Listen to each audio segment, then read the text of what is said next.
For more on this, let's turn to David Tafuri. He is a former foreign policy advisor to the Obama campaign and a former State Department official. David, thank you for coming on. When the administration says they will respond decisively if Russia goes back into Ukraine or goes further into Ukraine, what does that mean in your estimation?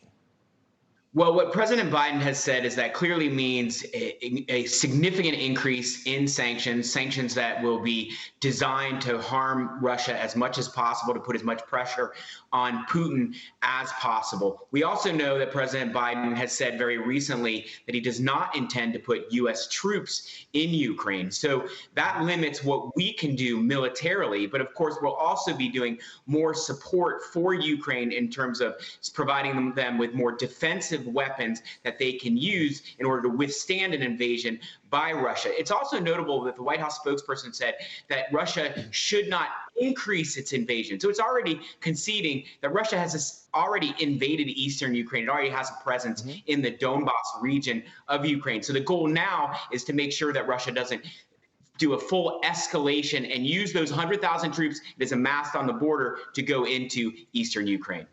Yeah, yesterday I talked to the former ambassador to Ukraine, William Taylor, and he said this, and I'll get your response on the other side, David. Watch.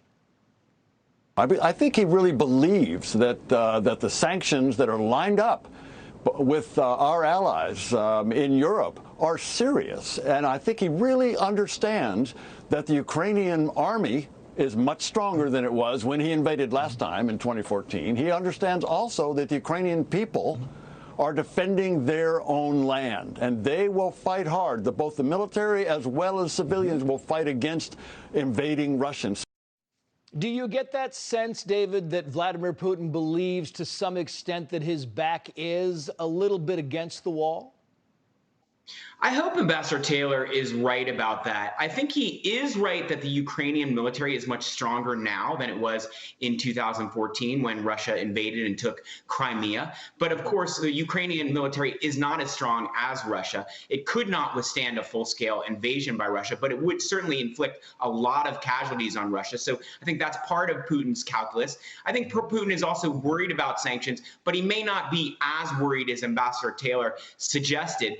There are already a lot of sanctions on Russia. It hasn't curbed or deterred Putin from taking provocative measures as it has over the last few years and continues to do. So some combination of a very significant support for the Ukrainian military and maximum sanctions could hopefully deter Putin from going in.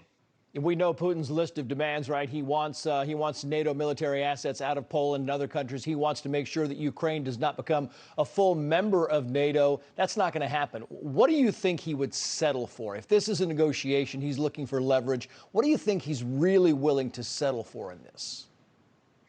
I think that Biden has said very clearly that he is not going to agree publicly to never allowing Ukraine to be part of NATO. But the reality is the process for Ukraine acceding to a NATO membership is not close anyway. So I think privately Biden could say, well, we're not going to guarantee that Ukraine will never be a NATO member. It's not going to happen in the next few years. And I think maybe that's one concession that Putin is looking for. I think Putin is also looking for some concessions on whether the U.S. is going to put more kind of military presence in Ukraine. I think that's another thing that Biden could concede, but Biden should insist upon real demonstrated steps by Russia to show it is not going to use the 100,000 troops it has amassed on the border to go into Ukraine. That would mean a identifiable de-escalation and a withdrawal of those troops and the military presence and less interference in Ukraine's sovereignty and less interference in the eastern part of Ukraine, less support for the separatist rebels in eastern Ukraine. Biden should insist upon those things. Yeah, interesting. David Tafuri, thank you for coming on. Happy New Year, sir. Thank you. Happy New Year. Julie.